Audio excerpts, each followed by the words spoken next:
उत्तर प्रदेश के गोंडा जिला से एक मामला सामने आया है, जिसके बाद सोशल मीडिया पर काफ़ी बहस शुरू हो गई। कोड़ारे थाना इलाके के औसानी एस इंटर कॉलेज में 15 अगस्त यानी यौम आज़ादी के मौके पर एक प्रोग्राम रखा गया था।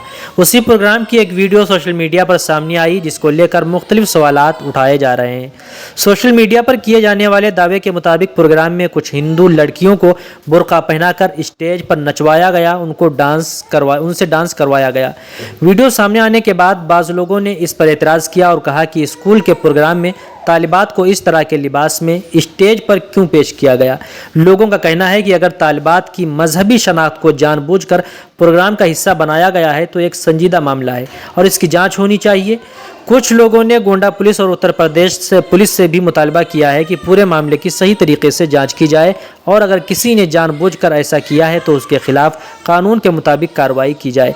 दूसरी तरफ स्कूल के मैनेजर राम सुरेश का एक वीडियो भी सोशल मीडिया पर वायरल हो रहा है, जिसमें वो इस मामले पर माफ़ी मांगते हुए नजर आ रहे हैं। अब सबसे बड़ा सवाल यही उठ रहा है कि अगर प्रोग्राम में डांस या कोई और किरदार दिखाना ही था तो इसके लिए बुर्का को ही क्यों इस्तेमाल किया गया, बुर्का को क्यों चुना गया। किसी भी मजहब की निशानी या लिबास को तफरीह या मजाक का जरिया बनाने से पहले इस बात का ख्याल रखना चाहिए कि इससे किसी की मजहबी जज्बात को ठेस ना पहुंचे।